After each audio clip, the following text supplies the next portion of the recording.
광주 신축공사 현장 붕괴 사고가 사흘째를 맞았지만 연락이 끊긴 작업자 6명의 소식은 아직 들리지 않고 있습니다. 한파로 인해 콘크리트가 충분히 굳지 않았는데도 무리하게 공사를 추진한 게 붕괴 원인일 수 있다는 지적이 제기되고 있습니다.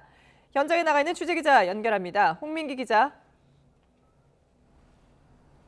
네, 광주 화정동 붕괴 사고 현장에 나와 있습니다.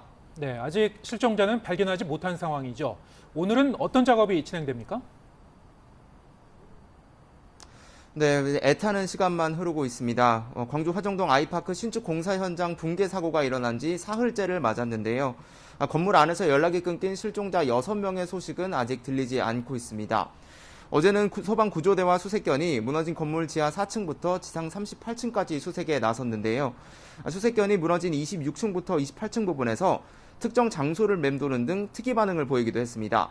다만 22층부터 38층 일부가 겹겹이 주저앉으면서 생긴 낭떠러지로 구조대가 직접 접근해서 생존자를 확인하지는 못했습니다. 어제 수색은 구조대의 안전을 고려해 저녁 6시 반쯤 종료됐는데 잠시 뒤 해가 뜨면 오늘 수색이 재개될 예정입니다. 우선 건물 외벽에 덮개를 설치해 잔재물이 떨어지지 않게 하는 작업이 진행되는데요.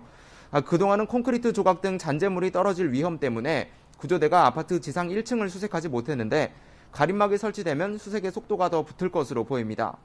추가 붕괴 위험이 남아있는 건물 옆 타워 크레인 일부를 해체하는 작업도 진행됩니다. 시공사인 현대산업개발은 이 크레인을 해체하기 위해 1200톤 규모 대형 크레인을 전북 군산에서 이동시키고 있는데요. 다만 워낙 크기가 큰 만큼 조립에도 시간이 걸려서 해체 작업은 17일에야 끝날 것으로 보입니다. 네, 이번 붕괴 사고 원인에도 상당히 관심이 쏟아지고 있는데 지금 여러 가능성이 제기되고 있죠. 네, 우선은 수색과 구조 작업이 최우선인 만큼 아직 붕괴 원인에 대한 직접적인 조사는 이뤄지지 않고 있습니다. 다만 이 원인을 두고 많은 가능성이 제기되고 있는데요. 겨울철 한파 때문에 콘크리트가 충분히 굳지 않은 상태에서 무리하게 공사를 진행했다는 지적이 나옵니다. 겨울철에는 콘크리트가 굳으려면 2주나 3주는 필요한데 콘크리트가 덜 굳는 바람에 무너져 내렸다는 겁니다. 시공사인 현대산업개발은 콘크리트가 굳을 수 있도록 충분한 양생 기간을 거쳤고 공사 기간을 무리하게 단축한 것도 아니라고 해명했습니다. 일부 전문가들은 외벽에 부착한 타워 크레인이 회전할 때 발생하는 힘이나 초고층에서 부는 강풍이 붕괴에 영향을 미쳤을 가능성도 제기하고 있습니다.